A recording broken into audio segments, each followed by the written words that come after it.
Welcome to the next episode of Athlete Things. And today we are very delighted to have Karlina Tongotea on the pod, fresh off the huge announcement of going to Sheffield. So Karlina, thanks so much for coming on. How you going today?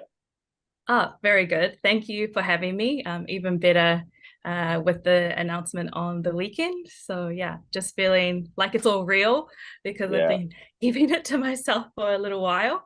And I felt I was like in a safe bubble, I was just training. Nobody knew what I was training for. And now Yeah. it's real. Just really quick, did you delay this because of the announcement, or was it purely just a roster change? Because we were Yeah, wondering. I did. I did because I was like, I don't want to lie. Like I can't Yeah. lie to people. So I'll just tell this little white lie.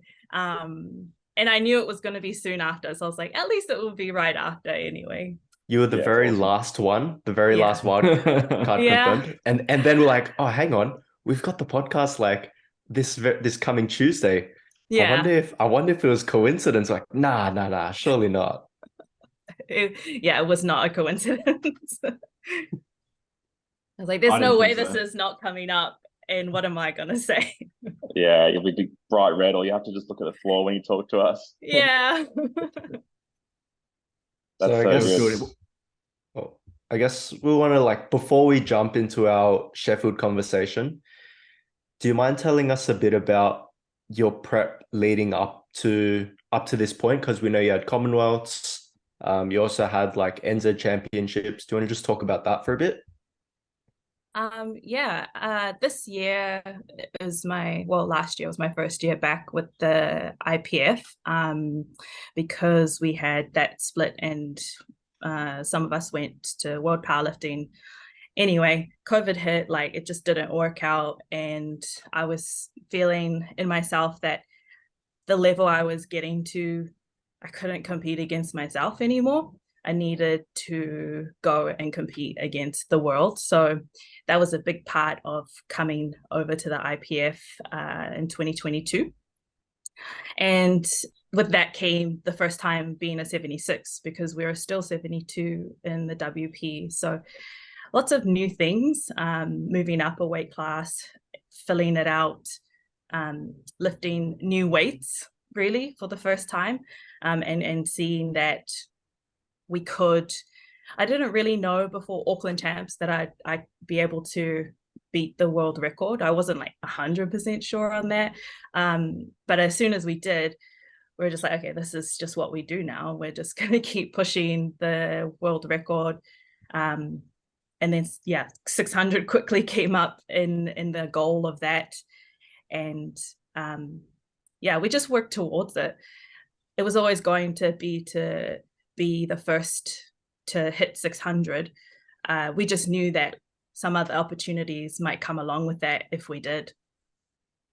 So Sheffield was announced obviously after Commonwealths. Yeah, because Sam and I were talking about this yesterday, and with Sheffield being based on records, you've now made it harder on yourself, really, to be able to take home some of the money, I suppose. But you will get stronger, obviously. But like we were saying, you could have just taken what was it, 586 or something? Yeah, 586 would have broken it. Yeah. And then would have been easier, but now you've got to beat 600, which I'm guessing you want to surpass anyway. Yeah. I think just like where I was sitting, I hadn't gone to Worlds. Nobody had seen me compete on an international stage. I really don't think 586 would have got me an invite. I don't think it would have been good enough. And so there was no choice really. It had to be something crazy enough. And I just have to keep up. We were talking about that. Make a statement. You had to make that statement because obviously, you were not really known of that much in terms of like that worldwide IPF stage. And then that 600, put all those other 76ers on notice, and then that made that statement so you could get that invite. And what was the kind of timeline like after that? Did they kind of, or when did you find out you're going, I guess, if you're allowed to say? Yeah. Well, they haven't said I'm not, so I'll just say it. But I thought, if it was going to happen, it was going to happen quickly because it was so soon. And surely they had this like preconceived idea of who they were going to invite if they did this. But it took over 2 weeks, and I was just like, what's happening? Why have I not heard? We're getting like really close now, and I still haven't heard anything. So that was a long 2.5 weeks. Did you kind of like to start training for it anyway? Yeah. Because I guess like we had thought like maybe there'd be reserves or whatever, so we're going to train for it anyway, whether we get the invite or not. Yeah. Just to flip back really quick. I was watching the stream when you competed at Commonwealths, and like I found it really cool when you had that last deadlift, 255, I think it was, loaded up. That was the number to kind of seal in that 600. You've just had, nationals where you've fallen a little bit short of that 600. What was the kind of pressure like, or what was going through your head, if anything, when you're on home turf, last deadlift, sealing in 600, like what was kind of running through your head in that moment? Because from watching on the stream, like you were so like cool, calm and collected, and I was just like, this is sick. Like she's got the biggest kind of moment right now, and she's just cruising on up to the bar. So like, what was kind of some of the things that were going through your head in that time? I think I was just, a lot of affirmations were going through my head, like, I know I can pull this. I know that I've got this. There's no point in doing, I'm always calm when I lift, because I don't know. That's when I perform my best. And so it was sort of just like, same as the opener, deep breath, take it slow. The bar was crooked, and I was like, oh, fuck. I had to straighten the bar. that kind of took me out of my calm zone for a little bit. But it was sort of just like, this is my time. I've done all of the work, and I know I can do it. Yeah, awesome. And then what was it definitely would have. Oh, no, you go, Danny. Sorry, it definitely would have helped having your family there as well for like an international comp, and your whole family's there. Like the support must have been crazy. Yeah, absolutely. Oh, it was nuts. They're the first like front 2 rows, and all you could hear was them plus everybody else. So it was just like pure adrenaline. It was the sort of the best sort of crowd that I could have asked for. It was crazy. Yeah. You guys have? I was just going to say, what was it kind of like then, obviously after Commonwealths, you hit that 600, all of a sudden, you're getting shared on social media by all these platforms. Was that like a bit uncomfortable for you? Because you seem like a, bit of a quieter person on social media. Like, was it really hard or different to have all of a sudden all this big spotlight like on you? Yeah, it is. It was pretty overwhelming. With just lots of messages and lots of reshares, and then afterwards lots of people asking about Sheffield and have you got your invite and have you heard, and also too, I just hate notifications, so I try to ignore it and just be like, just let it settle, but I just have to open things because I hate notifications. So that's kind of hard to deal with. The phone just keeps going on and on and on the whole day. It's probably going to keep going. Like now that the announcements come out, like phones must have been blowing up even more now. Yeah, it was great. It's settled down now, thankfully. But I kind of just, try to heart everyone and send send some kind of emoji. Double tap onto the next. Yeah. I don't know how actual like powerlifting famous people handle it or deal with it or enjoy it. I guess you're gonna find out. Oh yeah. I mean, the last wildcard too was a bit. They were announcing every day, and I think it was all the 93s, and then they skipped a day before they announced you. I was like, because we were waiting for it, because I kind of like, yeah, okay, it has to be. There's no one else that makes any more sense. It has to be Karlina. There's no one else. And then they skipped a day, and I was like, what's who is it? I know. We still didn't know. It was killing me. I was just like, wow, I'm really last, but also like a day after everyone's been like bang, bang, bang, bang. I'm like, what about me? My turn. Building that suspense. another thing too is you're essentially, I guess, the only one I can think of that skipped worlds to be able to do arguably the bigger meet, Sheffield. Yeah. Do you feel any pressure doing that, or it's just another competition, really? I'm aware that it's going to be a competition like no other that I've ever done. Similarly, if Worlds was the same first world competition that I've done. And I think it's just about knowing that that's the case, but just doing everything in my power to control what I can control and let go of what I can't.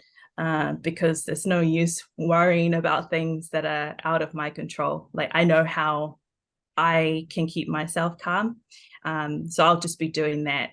Yeah. To be fair, you're going to be on.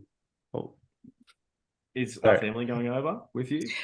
No, my family will be coming to Malta, so they're not going to come to Sheffield. But I've got some family in like Europe, so hoping that they'll jump over. And one of my best friends is coming. She's my training partner as well, so she's going to come with me as well. So that's really cool. That's nice. You're getting the support all the way from home then. Yeah, totally. I guess another perspective is like, since Sheffield's the biggest meet that the IPF has ever held, it's all going to be a level playing field, even from the world's athletes. Like, there's never been a meet at this scale, right? So to be fair, whether you skip worlds or not, it's like, it's pretty level. Yeah. I mean, they're talking about like media days and meet and greets, and you're sort of like, oh, can I meet and greet them? I'll be like on the other side, like, can I take a picture? Speaking of which, competition on the day for you is also going to be quite interesting. You're like directly within like a three-way battle between yourself, Jessica Bittner, and Agatha Sitko. How do you feel about that? I'm excited. I've been waiting for it all year, so I'm really excited to finally be able to do it. And I think it's just going to be great for us and great for the sport. Just so excited. Have you ever had some sort of like direct head-to-head competition? No, once with, I don't know if you guys knew, but Barbara Alvata, she was the under 72 champ in New Zealand for a while. So there was just with her, I had direct competition. But outside of that, like, I haven't had that world stage type competition. But from like early on in my powerlifting competing, I just drown everybody out anyway. Sometimes, well, most of the time I just close my eyes, so I don't really see what's going on. You let Dom do all the calculating for you. You just lift. Yeah. That's good. Have you had any contact with like Agatha and Jess at all, like messages or anything? Not a lot with Agatha. A little bit with Jess, like, just, see you in Sheffield, and that was a good competition. But not a heck of a lot, which is fine. I think probably the closer we get, you don't really see much of what Agatha posts, but the closer we get to comp, I think I'm not going to be wanting to really watch too much of anybody. I'm just going to do my own thing. Are you going to keep like most of your training a bit more silent on social media as well? Like, just kind of keep it pretty down low? Or you don't care about that sort of... I don't think so. I'm always too happy. Like, when I hit a PB, I'm just like, I'm going to post this. I can't hold on. But good. Then, I mean, that just, I'm always going to do what I'm going to do anyway. And that's the thing about our sport, is like, I don't know how much we can control what the other person does anyway. 100%. I agree with that. I'm the same. I'll just post it. I don't care. It's we can't change the way their training's going. We can't change our own training. It doesn't change the day. Yeah. If anything, they're like, oh, okay. Yeah. If anything, sometimes they're like, oh, okay, and then they start just reaching too far and just accumulating way too much fatigue early because they're trying to catch up. Yeah. It's all mental games. It's all mental. It's all my games. Mental toughness. What's the training looking like then? Is it like 8 weeks? 8 weeks now. 8 weeks out? Yeah, so close. It's we're starting to, what are we? I don't really know much about programming or anything about it. I kind of just turn up to training and I just do it. I think I'm just really reflective. So whatever does happen, I can tell him and he can adjust whatever. Not that we've made any adjustments, but where squats are getting heavy, deadlifts will always be the same because we've just figured out how to peak that quite well, where we do like a max out variation every second week. And I'm up to doubles, heavy double squats, I think. Yeah. I don't know if that gives you an idea of where I am with training. Your training itself is quite interesting. It's like, it's not kind of like how, I guess we program or our program the coach or anything. It's like, it's not as, I guess, it's modernized in your own way, but it's different to kind of what we're used to. And I guess like what we see a lot of other people doing as well.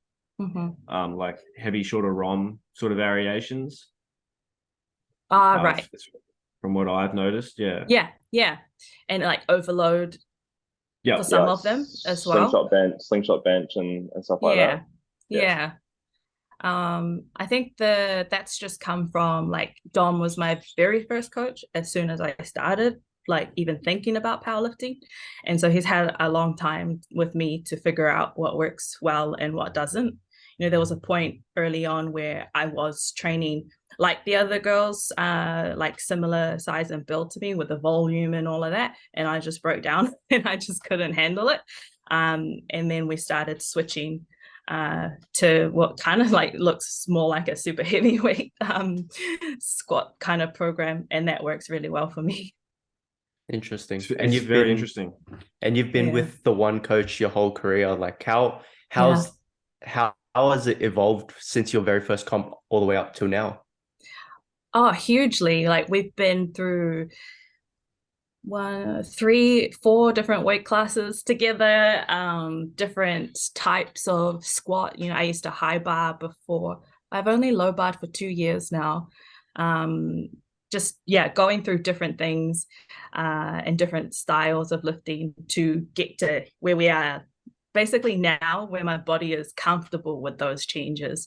You know, when you move to low bar, you get all of the elbow and the all of those niggles and stuff. So finally now my body is like adjusted to those changes, which is feeling really good.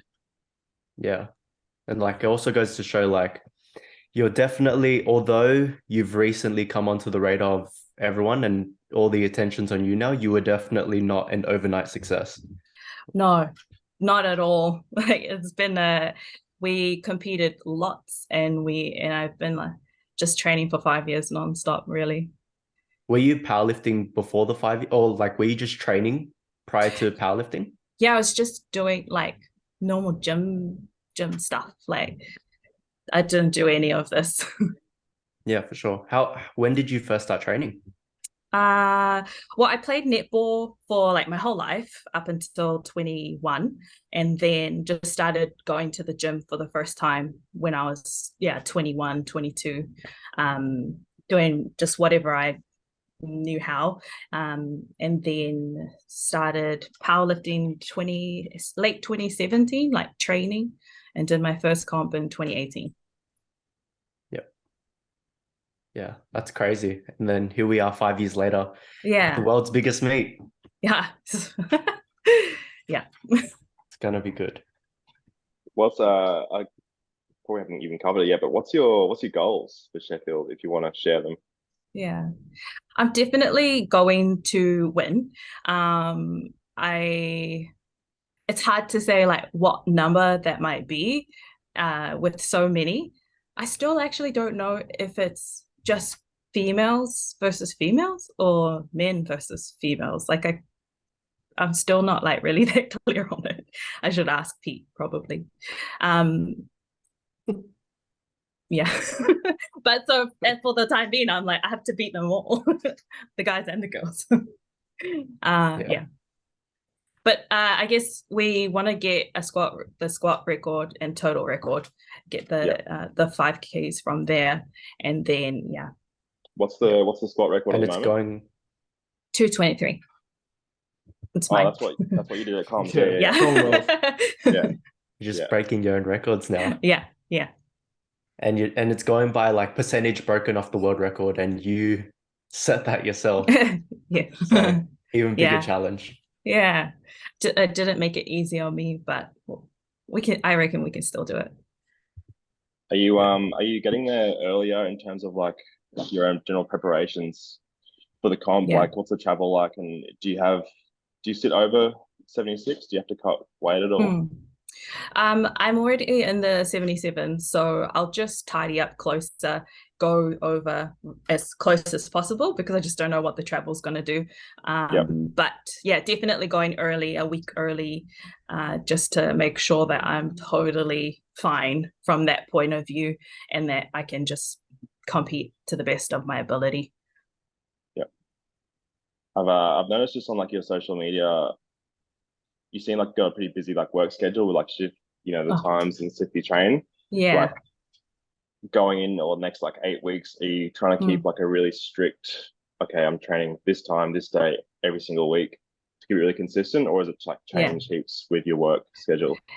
It's my work schedule. It's totally like rigid. So every now and then I do weekends and after hours, but it just means that my training has been the same days for the last year or 2 years anyway. So yeah, even though on the days I'm working a lot, but then I've got like today, Tuesday off, and I'm just going to train and sort myself out. Yeah. So I'm lucky in that way that I know when I'm going to get my training in, and it's going to get done. The reason I asked that, I remember on your story, I think before comms, you did your last deadlift like really early in the morning. I think you said. And I was like, shit, that's big effort pulling like whatever you pulled at 6 a.m., 5 a.m. Yeah, I can't remember why. It would have been something I couldn't change, but I tried not to do that very often. I did one recently, I think last week. Oh, that was because I was doing a cooking class, and that was very important. It was Italian. So I'm not missing that. Gonna be ready for cooking at Malta as well then. Exactly. You'll be ready. Yeah, it's like world's prep, just like learning how to cook in the native country. Yeah. You have the organic ingredients, you have everything. Exactly. Now I know how to cook when I get there. But yeah, that was like a high block deadlift. Yeah. Yeah. That's right. It was good. I remember seeing it. Anyway, it worked because you hit 255. So 6 a.m. might be the secret. No. Dom was like, what did we do wrong here? I was like, come at 6. What's it like for the rest of the year then? Obviously you got multiple plans. Yeah. So you go over to Sheffield, you win Sheffield, you come home. What's the kind of rest of the year looking like then? Yeah. With your training? I think what Worlds is maybe like 11 weeks after. So pretty much April, May, June. Yeah, shit, true. That'll come up quick. Yeah. So that's like the minimum preparation for me. So we'll just be trying to like deload and switch into that mode pretty quickly.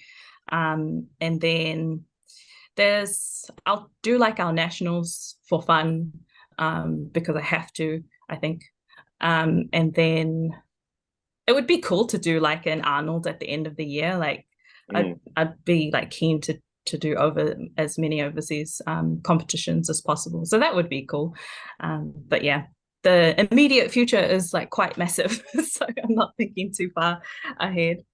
Yeah, they're both going to come around quick too. Yeah. When's the New Zealand Nationals then? August. Like they moved it. September. Oh, wow. It's somewhere that it's not usually there, because it's making it a bit easier for like worlds people and right. So taking it back. Yeah. So three massive comps back to back. Yeah.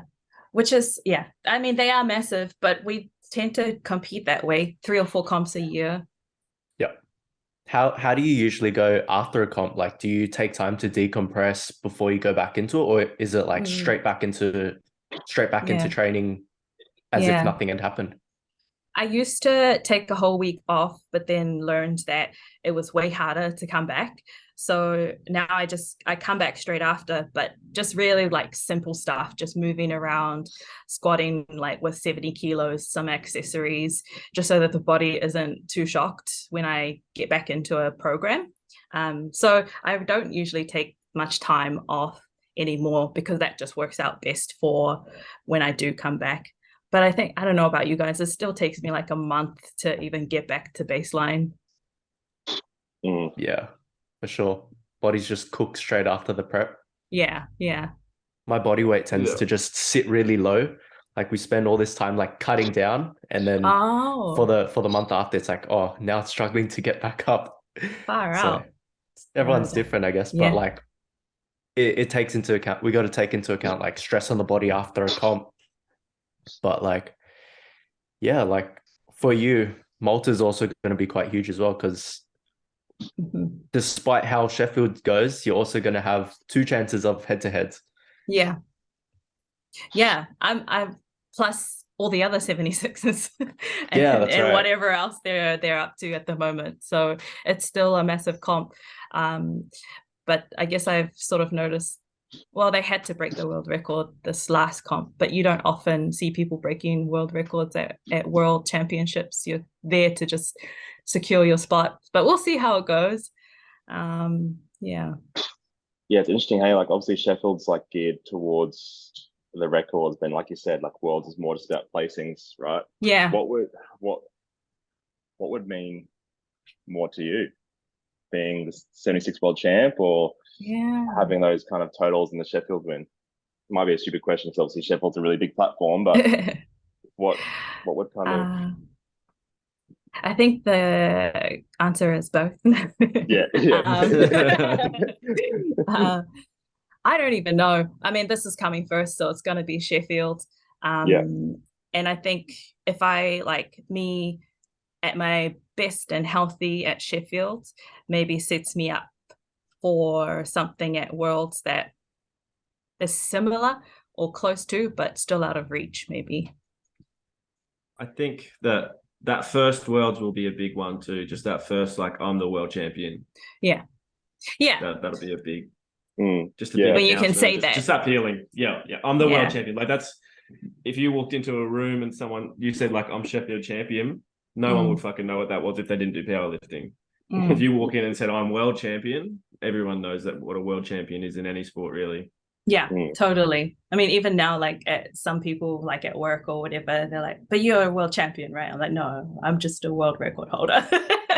There's a difference. That title is huge in itself, just to be able to say it. And I guess it'll probably feel different. It feels surreal for a bit. I know, speaking with Chance, it didn't click in for like a week. Yeah. And then when it finally settled in, he was like, oh, like, I'm the world champion after all this time. Yeah, and nobody can take that away from you. Like you that's your title and you've got it. So that'll be amazing. That's what I was asking, because like obviously, you got Bittner and Agatha, 76 at Sheffield.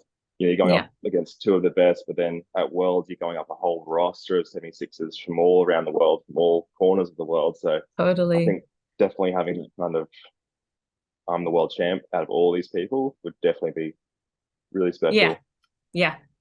But then obviously, like, if you're in the powerlifting world and you can say you're a Sheffield champ, and that's even bigger. They gotta give a cooler name to it.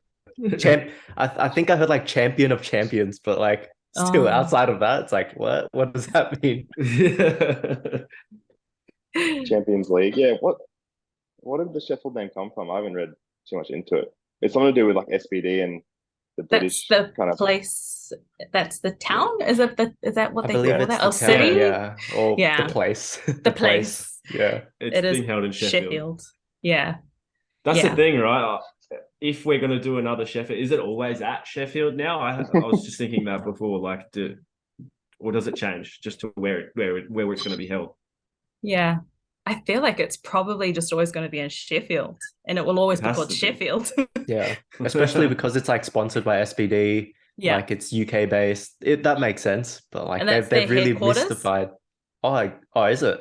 Yeah, so their headquarters is there. These are all the things I have learned over the last few weeks. And it also got like a training facility there as well. So maybe, I don't know, maybe it'll be like the Alico one, but it's SPD. SPD bars coming out. No, yeah. Or even, yeah, I guess I am wondering like how they keep this up for annually.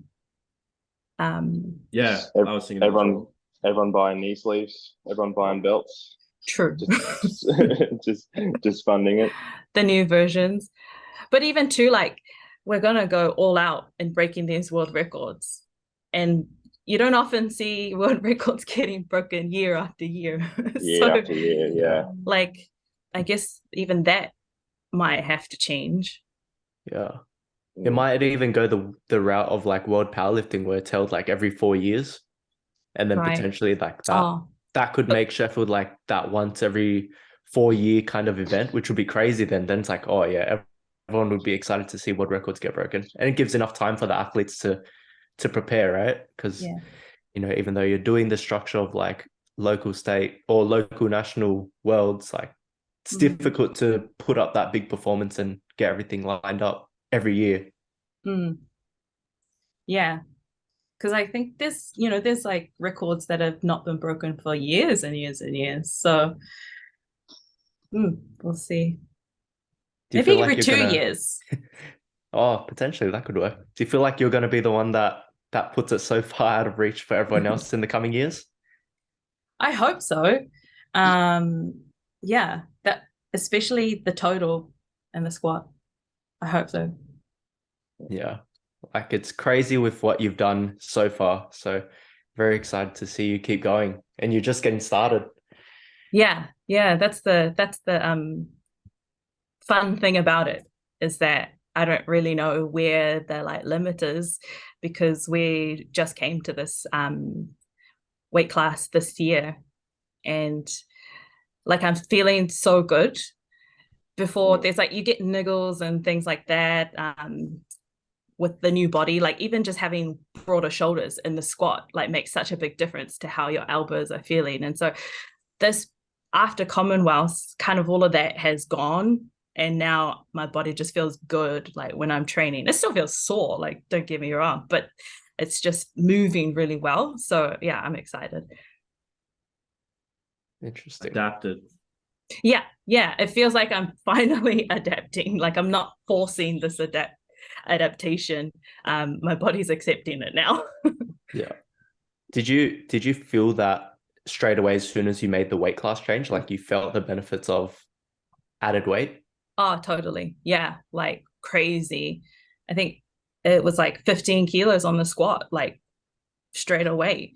But then like with that came things like my elbows or my shoulder or my hip wasn't like keeping up. And so this whole year has been about, okay, how do I make sure that feels okay? And what do I need to work with my physio to make sure I'm getting on top of that? Or even, have you guys ever had sore biceps from low bar? I used to. Yeah, that was crazy. I was like, what is happening? It's like this dull ache and pain. Very dull, right? Like radiating down the arm. And it really F's your bench up. So all of those things, it took the year to get through and figure things out and prehab and get mobility better. And so I feel like now we're finally in this good place. Yeah, I'm gonna get that again. It just kind of reminded me it's gonna come back. It sucks. Yeah, it does, because I've had to reduce low bar squatting down to like I was doing one single, and now slowly added everything back. But when I'm at my best and healthiest, I low bar squat 3 times a week. So yes. When I go to introduce all that back, then that's gonna happen again, because I can already feel it just on the one day. Yeah. Well, that's the same with me. I low bar once a week. So we're like, oh, maybe we can low bar twice a week now and see how that goes. So yeah, we're starting to do that. So a similar thing. Yeah. I see Danny's face light up every time he asks someone if they had an instant kind of rebound when they went up a weight class. And the answer is yes. It's so good. I've recently decided to change weight class as well, so I'm getting all this confirmation bias because like I've identified as a yeah really, like last podcast we had, it was I tried to keep it under wraps, and I was like, oh no, like the enthusiasm just coming out. And so as soon as you mentioned like you switch weight class, I was like, oh, weight class change. This is great. Yeah. But it's night and day difference, as you said. Night and day. And because like when I first started lifting, I was like 69 all the time. And then I cut to like 64 and I stopped that real quick. I was like, oh, this is gross. This feels disgusting. Like it was just not a good time. And then I thought like, oh, I couldn't fill out 72, but you get stronger and you build muscle and you do fill out that class. So I've like been through 3 weight classes now. And even 72, it got to the point where I was like, I'm cutting to 72 and I don't enjoy this. So I'm all for moving up weight classes. Yeah. And it's encouraging as well because you're at the top, right? And you have newer lifters like that are just starting out with the sport and they're talking about like, I want to cut into my first comp, and it's like, why would you do that? Yeah. It just makes the experience very rough. Yes. Yeah. I don't think that's a good idea for anybody doing a first competition or even your first year, really. Yeah. Is there something that you would have wanted to tell yourself when you first started, knowing what you know now? I wish I didn't start cutting in the first year, but in the second year I did. And it was mostly because I didn't think that I could win in my weight class. I mean, I think that's what anybody does. Is I can't win here. Maybe I'm more competitive down there. But I think it's just give yourself some time. Give yourself some time to grow and learn. You'll get stronger. It happens. But you don't see it until it happens. It took a long time for me to actually see it. Yeah. All the way to Sheffield. Yeah. It just compounds and compounds. Yeah. It's hard to tell somebody and for them to believe you. They kind of got to learn the hard way. Yeah. All right. I love your confidence when it comes to the Sheffield as well, because the first thing Sam asked was what your goals were, and you just said, well, I'm gonna win. It wasn't I want to win. You literally said, I'm gonna win. You know, you're coming up against Jessica Buhner, who's she's a 4 times world champion if we include the juniors, 1 time second. Like you got stiff competition, and your confidence straight up to say I'm gonna win that's good to hear. Thanks. I think I'm not under any illusion that I'm not going up against these crazy strong people with like with this resume behind them. I know that that's what I'm going up against, but I also know what I can do as well. And I think I always like to be in this like kind of mindful place where you can see things and you know that they're there and you accept them, but you can choose how they affect you. And I choose to just know that they're there, but that I'm better. It's that confidence too, right? Like if you don't have that going into the competition or even outside of that competition, then you've probably already lost. Yeah. I think some of it's convincing yourself too, you know. If I tell you this, you're going to believe it. Yeah, it's like every day you got to kind of be like, yep, I'm going to Sheffield, I'm going to win, and that's all that matters. I don't care about anything else. I'm going to win. Yeah. And like I've gotten if you don't, right, like we said earlier, you can't control what the other person does. But if you go in with that mindset, like I'm going to win, and I can imagine Jessica would be thinking exactly the same. Exactly. Yeah. Everybody will be, and that's why you have to, because nobody's going to be like, oh, I'm just here for fun. It's champions versus champions. Yeah, not anymore. It's a whole list of yous all thinking the same.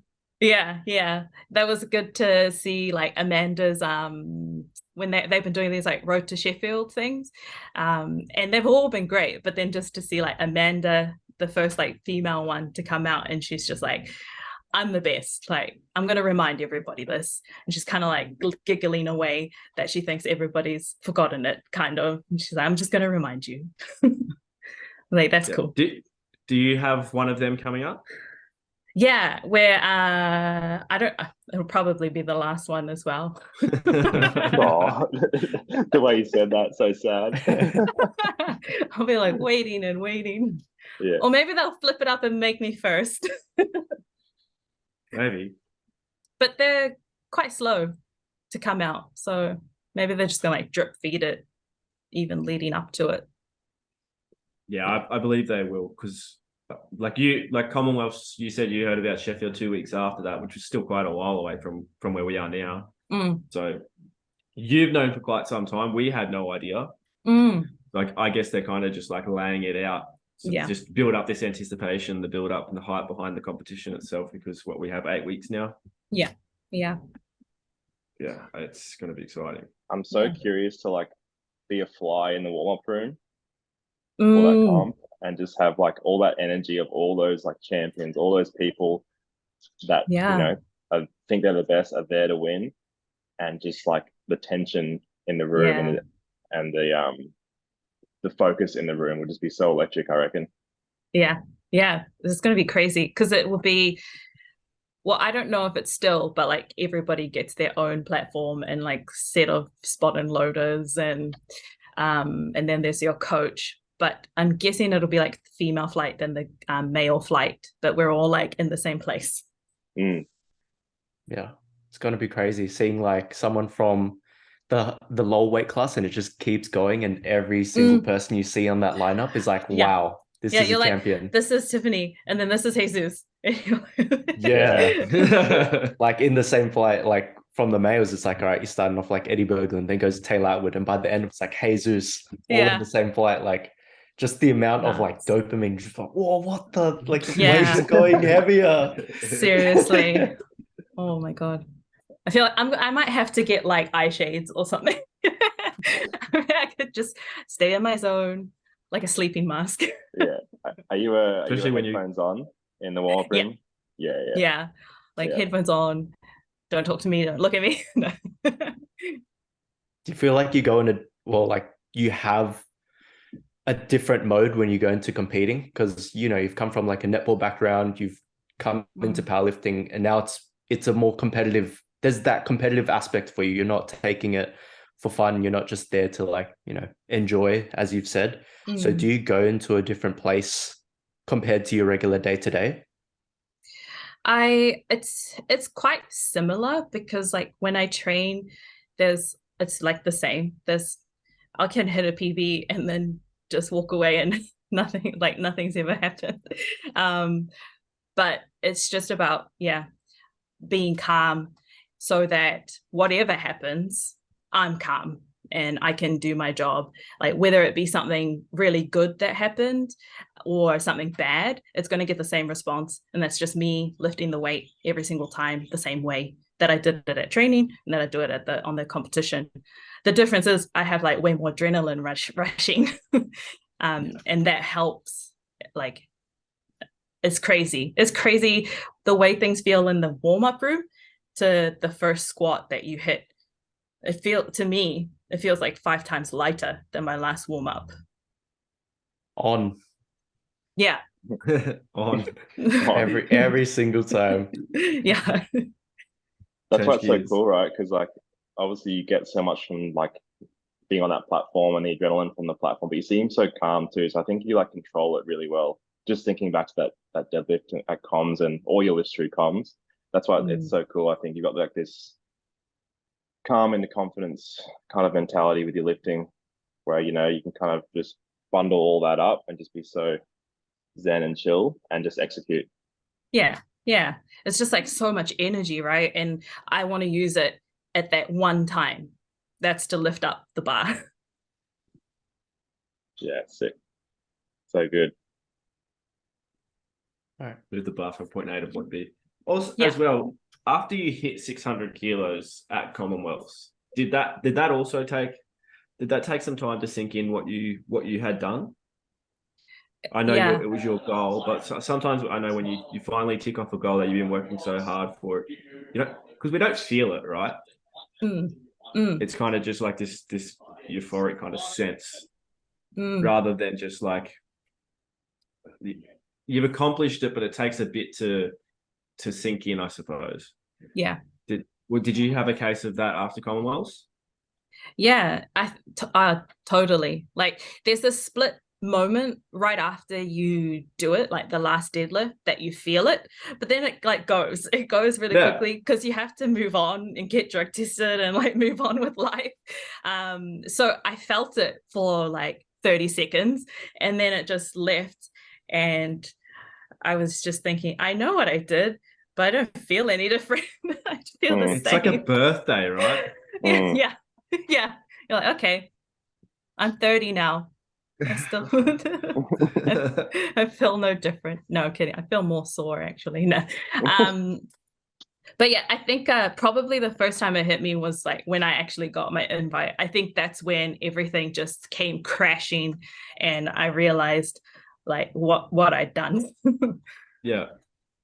Yeah, that would have been a very defining kind of moment, I suppose. Because I remember when I performed well here, I didn't feel any different. I was just like, okay, on to the next. Yeah. Which is, I think a little bit of that's okay. But yeah, like Dom, my coach, had to remind me, like, sit in this, like, feel this. You did this. This is like world history. You need to just like soak it up and enjoy it before you move on. Okay. But where's my program? Nah, kidding. Yeah. I felt a bit the same, like after the 3:45.5 at Nats. Like obviously it was like a big moment. You know, I spent 8 years thinking about, you know, pulling a deadlift record, and then like same kind of thing. I did it, and then you get drug tested, like you said. Yeah.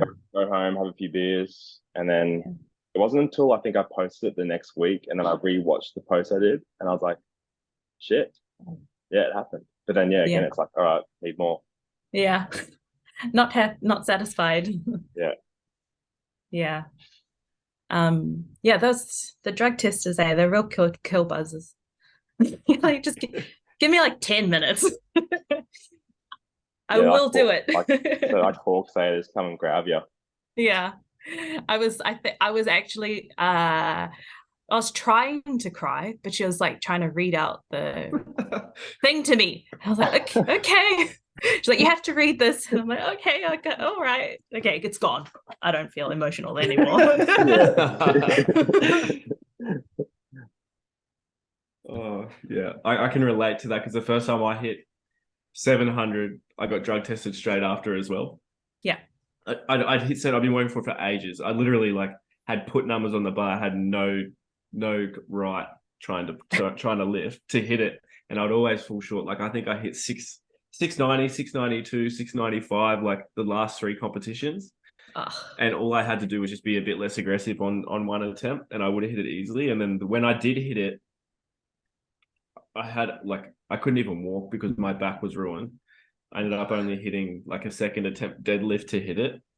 And then I just didn't feel anything. I was like, oh, I hit it, but I'm broken and now I'm getting drug tested. Yeah.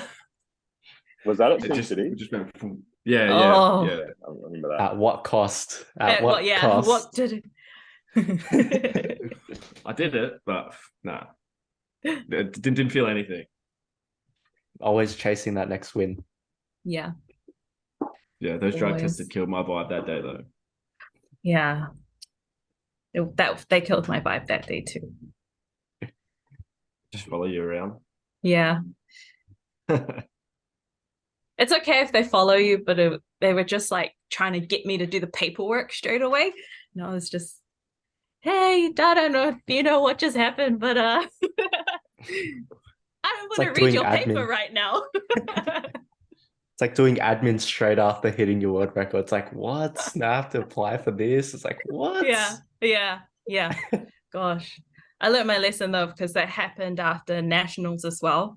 And then I couldn't like see my family because it took ages for like an hour or so. So this time I just made Dom I was like, go and get my family right now before they whisk me away. So this was like big conga line of my family, like all hugging and stuff. It was cool. At practice getting drug tested. What was the first time? Yeah, I hadn't drunk enough. Then the second time I drank way too much. I'm like, damn, I need to find this like intermediate place. There's a skill to it, so you can get in and out as soon as possible. Yeah. Interesting. Got to learn. Got to learn. Well, hopefully they'll just do. It would be much easier to get a blood test, to be honest. Just prick me. Yeah. Yeah, just line everyone up after Sheffield. Just everyone just get on an IV or just prick everyone. Yeah. Line them all up on the platform. Yeah, because we're all on that registered testing pool. Yep. Yeah, now, which yeah. So I don't know if we'll get tested before. So now There out of is meat one testing. other thing. I think we didn't touch on, but we have the same case here where we had the World Powerlifting, obviously in Australia. So we haven't really had anyone on that went through the same situation that we went through, and how that all kind of unfolded with a lot of people leaving the IPF. I know big names from you guys. Yeah, Monagati left. Obviously yourself. A few like we had Liz, JP, a few other people left the IPF federation that we had here. So just leaving that itself, what did you have a reasoning behind that, or was it just kind of because it was all up in the air, right? Like, and then like COVID came after that, so it's just all over the place. Yeah. I when that happened, like I just come into powerlifting, and actually I don't know if I think Tim stayed. I don't think he came to WP. I would have known because we would have seen him everywhere. But my coach left with them, and so I left too, because that's all my mates were, my coach, my whole gym. And we had like nationals, and they had like this IPF guy from America, and I think Wilkes, and they were just trying to win people over and sort of say like why we should leave or why you should stay. Then everybody had to vote after that. So I kind of just went with my friends. I didn't know, and because being new, I didn't really think too much about international competitions or what would come of that. But when we left, it kind of it felt okay. Like we had decent competitions, decent nationals, although I had nothing to compare to because I was new, so I don't know if it was decent. And then we had like a world champs in 2019, and that was, even though I hadn't been to a world champs, I could tell that was very small. I was like, this feels like a nationals or something, with not that many people or not that many countries. Still like a cool experience to go overseas. And then literally after that, COVID hit, and we couldn't really do very much. We had a few competitions. It kind of just became like, I don't know if there was like, I don't know, animosity or whatever, but it was just like WP and NZPF, and there's this wall in the middle, and that's it. Yeah, that's exactly what we had. We had APU and everyone that stayed with PA. And then there was just like a split between everyone, but everyone who went APU wanted to stay IPF. Yeah. And then everyone who stayed PA wanted to. I'm not sure. Yeah. I didn't go that way, so I'm not sure what happened. Yeah, I guess with the like WP, we had like a lot of strong people go to WP, so the NZPF did lose some strong people in certain weight classes. So to come together now, it's pretty exciting to see like how stacked the weight classes could end up being, and how like what kind of team we could take to Worlds this year. Yeah, that's exciting. Yeah, you do have a very strong team. Do you feel like you'll be able to draw from your experiences of like the WP World Championships? Because I know like IPF Worlds and that kind of vibe is very quiet, very proper.